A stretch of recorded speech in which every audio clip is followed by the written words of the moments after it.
हम सब ने कभी ना कभी एशिया भर में ये रहस्यमयी गुंबद जैसी आकृतियां जरूर देखी हैं, है ना। इनको कहते हैं स्तूप।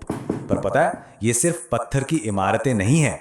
इनके अंदर अंदर गहरे अर्थ और एक बहुत पुराना इतिहास छुपा हुआ है। तो आज हम इन्हीं स्तूपों के रहस्यों से पर्दा उठाने वाले हैं। चलिए शुरू करते हैं। तो आज हमारा ये सफर कैसा रहेगा, देखिए। सबसे पहले तो हम यही समझेंगे कि भाई ये स्तूप होता क्या है। फिर हम देखेंगे कि ये कितने अलग अलग तरह के होते हैं, उनके डिजाइन के पीछे का मतलब क्या है, उसे भी डिकोड करेंगे। और हाँ, आखिर में हम कुछ सबसे मशहूर, सबसे शानदार स्तूपों की एक वर्चुअल सैर भी करने वाले हैं। तो सबसे पहला सवाल, ये एक साधारण टीले जैसा दिखने वाला ढांचा एक इतना पवित्र स्मारक आखिर बना कैसे? हाँ, तो यही वो सवाल है जो अक्सर मन में आता है। ये जो टीले जैसी संरचना है, आखिर है क्या चीज? तस्वीरों में देखी होगी, शायद कहीं घूमने गए हो तो असल में भी देखी हो। बाहर से तो एकदम शांत और स्थिर दिखती है, पर इसकी कहानी वो बहुत गहरी है। तो देखिए, इसका सीधा सा जवाब यह है कि स्तूप असल में एक पवित्र टीला है। एक ऐसा टीला जिसके अंदर बौद्ध धर्म से जुड़े अवशेष यानी रेलिक्स रखे जाते हैं। पर यह सिर्फ एक यादगारी ढांचा नहीं है, नहीं, ये ध्यान और चिंतन का, मेडिटेशन का एक जीता जागता सेंटर है। और इन स्तूपों को इतना फैलाने का, इतना लोकप्रिय बनाने का श्रेय जाता है सम्राट अशोक को। कहते हैं कि उन्होंने ही बुद्ध के अवशेषों को कई हिस्सों में बांटकर अपने पूरे साम्राज्य में हजारों स्तूप बनवाए। और बस यहीं से ये पवित्र आर्किटेक्चर दूर दूर तक फैल गया। अच्छा, अब यहां एक और दिलचस्प बात है। ऐसा नहीं है कि सारे स्तूप एक जैसे ही होते हैं, नहीं। हर स्तूप का अपना एक खास मकसद होता है, एक खास वजह होती है। तो चलिए देखते हैं कि वो कौन सी 5 कैटेगरीज हैं जिनमें इन्हें बांटा जाता है। ये हैं वो 5 तरह के स्तूप। सबसे पहले अवशेष स्तूप। नाम से ही जाहिर है, इसमें बुद्ध या उनके शिष्यों के अवशेष रखे जाते हैं। फिर आते हैं वस्तु स्तूप, जिनमें उनकी इस्तेमाल की गई चीजें होती हैं, जैसे उनका भिक्षा पात्र। तीसरे हैं स्मारक स्तूप, जो बुद्ध के जीवन की किसी खास घटना की याद में बनाए जाते हैं। चौथे प्रतीकात्मक स्तूप, जो बौद्ध धर्म की गहरी फिलॉसफी को दिखाते हैं। और आखिर में संकल्प स्तूप, जिन्हें लोग अपनी किसी मन्नत के पूरे होने पर या आध्यात्मिक लाभ के लिए बनवाते हैं। तो अब तक हमने स्तूप के बाहरी रूप और उसके प्रकारों को समझा, पर अब हम थोड़ा और गहरा उतरेंगे। अब हम इसके सिंबॉलिज्म यानी इसके प्रतीकात्मक अर्थ को समझेंगे, क्योंकि ये सिर्फ पत्थर और ईंट नहीं है, ये अपने आप में एक पूरी आध्यात्मिक कहानी है। ये वाकई कमाल की बात है। स्तूप का पूरा डिजाइन असल में ध्यान में बैठे हुए बुद्ध को दर्शाता है। जरा सोच कर देखिए, सबसे ऊपर का जो शिखर है वो उनका मुकुट है, उसके नीचे का हिस्सा सिर, फिर जो गोल गुंबद है वो उनका शरीर है, और नीचे की सीढ़ियां उनके पैर हैं। मतलब पूरा का पूरा ढांचा ही बुद्ध का स्वरूप है, जो अपने सिंहासन पर बैठे हैं। और कहानी यहीं खत्म नहीं होती, एक और लेयर है इसकी।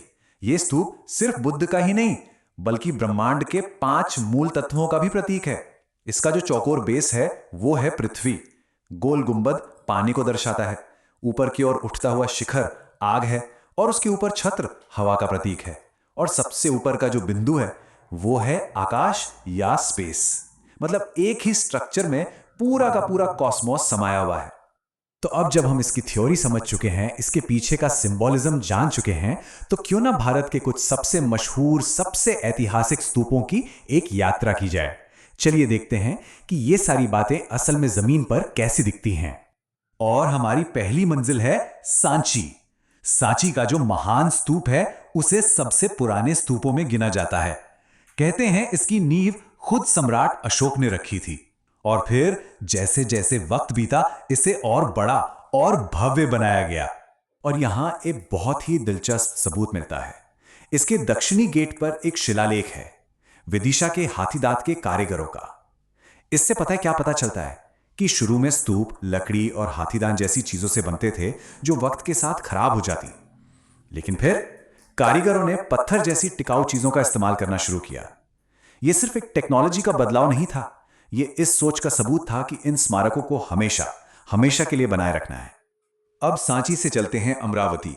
अमरावती का स्तूप इस बात का एक शानदार उदाहरण है कि कैसे धर्म के अंदर के बदलाव आर्किटेक्चर में भी दिखते हैं। देखिए, शुरू में यह एक हीनयान धर्मस्थल था। उस समय बुद्ध को सीधे तौर पर नहीं, बल्कि सिंबल से दिखाया जाता था, जैसे खाली सिंहासन या पैरों के निशान। पर बाद में जब ये एक महायान धर्मस्थल बना तो इसमें बुद्ध की मूर्तियां भी शामिल की जाने लगी। और अमरावती की कुछ बातें तो एकदम हटके हैं। जैसे यहाँ एंट्री गेट पर शेरों वाले खंबे थे। इसका जो गुंबद था वो सांची की तरह प्लेन नहीं था, बल्कि उस पर जातक कथाओं की इतनी बारीक नक्काशी थी कि वो एक आर्ट गैलरी जैसा लगता था। और इसे बनाने में एक खास तरह का हरा सफेद चूना पत्थर इस्तेमाल हुआ जो सिर्फ वहीं मिलता था। हमारी अगली डेस्टिनेशन है भरहुत स्तूप। बना तो ये मौर्य काल में ही था, लेकिन इसकी असली पहचान बनी शुंग काल में। और वजह थी इसकी बेजोड़ कलाकृतियां। आज की तारीख में यह स्तूप अपनी असली जगह पर नहीं है। इसके ज्यादातर हिस्से अब कोलकाता के म्यूजियम में सुरक्षित रखे हैं। और इन टुकड़ों पर क्या है? इन पर हैं जातक कथाएं, यानी बुद्ध के पिछले जन्मों की कहानियां, जिन्हें बड़ी खूबसूरती से पत्थर पर उकेरा गया है। ये एक तरह से पत्थर पर कहानी कहने की कला का सबसे बेहतरीन उदाहरण है। चलिए अब आर्किटेक्चर के एक नए दौर में चलते हैं। बात करते हैं गांधार स्तूप की। यहां आकर स्तूप का डिजाइन और भी ज्यादा इवॉल्व हो गया। इसमें पुराने भारतीय स्टाइल के साथ साथ एक नई आर्टिस्टिक स्टाइल का संगम देखने को मिलता है। गांधार स्टाइल ने तो स्तूप का रूप ही बदल दिया। सोचिए, अब नक्काशी सिर्फ कुछ हिस्सों पर नहीं, बल्कि बेस से लेकर गुंबद तक पूरे के पूरे ढांचे पर होती थी। पर सबसे बड़ा बदलाव आया इसकी शेप में। स्तूप अब पहले से ज्यादा ऊंचे और पतले होने लगे और धीरे धीरे एक टावर जैसी शक्ल लेने लगे। यह असल में इंडियन और ग्रीको रोमन आर्ट का एक कमाल का मिक्सचर था। अब जरा दक्षिण भारत की कृष्णा घाटी का रुख करते हैं। यहां नागार्जुन कोंडा के स्तूप अपने बड़े विशाल आकार के लिए जाने जाते थे। और यहां का जो सबसे बड़ा स्तूप था महाचैत्य, उसकी एक बहुत ही अनोखी बात थी। इसका जो बेस था वो पहिए की तीलियों जैसा या फिर सूर्य के प्रतीक स्वास्तिक के आकार का बना था। यह दिखाता है कि कैसे अलग अलग इलाकों ने स्तूप आर्किटेक्चर में अपनी एक अलग छाप छोड़ी। तो एक बार फटाफट से रिकैप करते हैं। सांची सबसे पुराना, जहां पत्थर का इस्तेमाल शुरू हुआ। अमरावती, जहां धर्म के साथ आर्किटेक्चर बदला और गुंबद पर नक्काशी आई। भरहुत, जो अपनी पत्थर पर कही गई कहानियों के लिए मशहूर है। और गांधार अपने ऊंचे टावर जैसे डिजाइन के लिए जाना जाता है। तो हमने देखा कि ये स्तूप सिर्फ पत्थर की इमारतें नहीं हैं।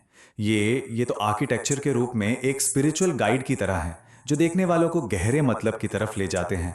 और इसी से एक सवाल भी उठता है कि आज की हमारी मॉडर्न दुनिया में ऐसी कौन सी इमारतें हैं, कौन से स्ट्रक्चर्स हैं जो हमें इस तरह का कोई गाइडेंस या प्रेरणा देते हैं। इस पर सोचिएगा जरूर।